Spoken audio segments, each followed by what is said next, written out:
Ya, assalamualaikum warahmatullahi wabarakatuh. Perkenalkan, nama saya Madek Studio Pradista dengan NIM 21114343 dari kelas Informatika 8 akan sedikit menjelaskan tentang prosesor Qualcomm.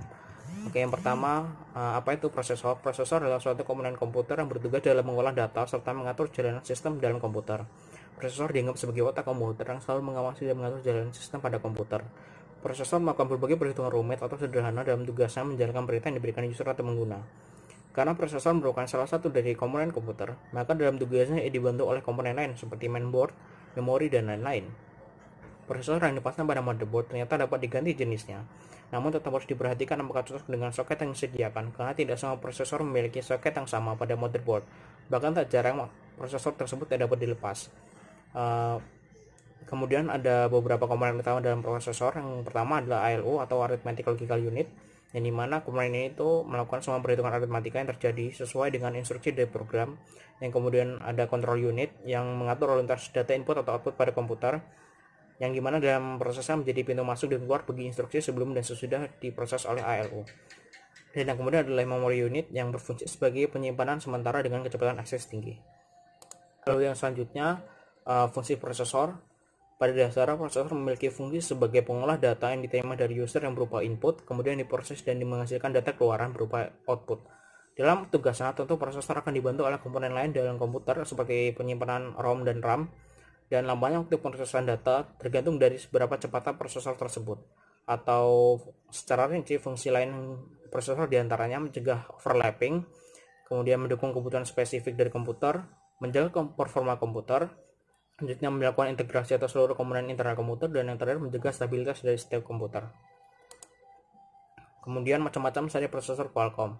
Prosesor ini dikeluarkan oleh produsen Qualcomm yang dengan produk bernama Snapdragon yang hadir pertama kali pada tahun 2008 yang dipakai pada perangkat gadget Android.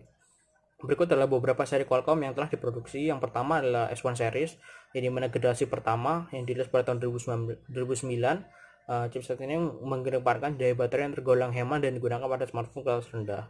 Kemudian S2 series generasi kedua yang dirilis pada tahun 2010 memiliki kelebihan diantaranya kinerja yang sangat bagus dan dapat melakukan perintah yang lebih kompleks tanpa mengurangi efisiensi baterai. Yang kemudian ada S3 series yang merupakan generasi ketiga yang memiliki peningkatan fitur, mendukung video Full HD 1080p dan dapat disambungkan dengan kadar HDMI ke televisi. Lalu S4 series memberikan beberapa seri S4 yang diantar S4 Prime, yang dimana memberikan kinerja yang lebih baik untuk Android yang dapat disambungkan ke televisi. Kemudian ada S4 Pro yang menjadikan performa sebagai kekuatan utama, dan yang terakhir S4 Plus yang keunggulan terletak pada performanya meningkat tanpa mengurangi efisiensi baterai. Kemudian ada Snapdragon 200 series. Chipset ini digunakan pada smartphone kelas entry level karena memang dikhususkan untuk HP Android kelas bawah pada saat itu. Yang kemudian Snapdragon 400 series memiliki peningkatan kinerja dan beberapa fitur baru seperti jaringan 4G LTE, GPU Adreno yang lebih baik. Lalu kemudian ada 600 series, banyak digunakan di smartphone kelas seri menengah, menonjolkan penggunaan daya yang lebih kecil. Beberapa peningkatan juga ditunjukkan seperti penangkapan video yang lebih jernih dan kamera yang memiliki resolusi lebih tinggi. Kemudian pada chipset ini juga terdapat beberapa seri chipset yang tergolong di seri ini karena kepopulerannya pada saat dirilis, sehingga ada beberapa orang yang sedikit bingung dengan perbedaan performa dari setiap serinya. Kemudian ada 700 series yang merupakan performa yang terbilang sangat mengalami peningkatan, bahkan sempat diklaim 3 kali lebih cepat dibanding seri sebelumnya. Beberapa fitur yang dimiliki adalah Artificial Intelligence atau AI. Dengan ini gadget akan dapat melakukan deteksi wajah, perintah suara, dan lain-lain.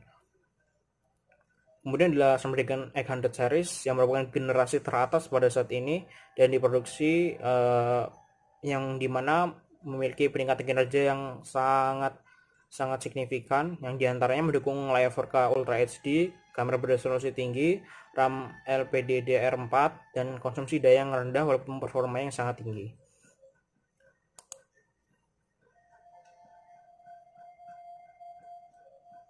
Mungkin sekiranya itu saja yang dapat saya sampaikan, kurang lebihnya mohon maaf.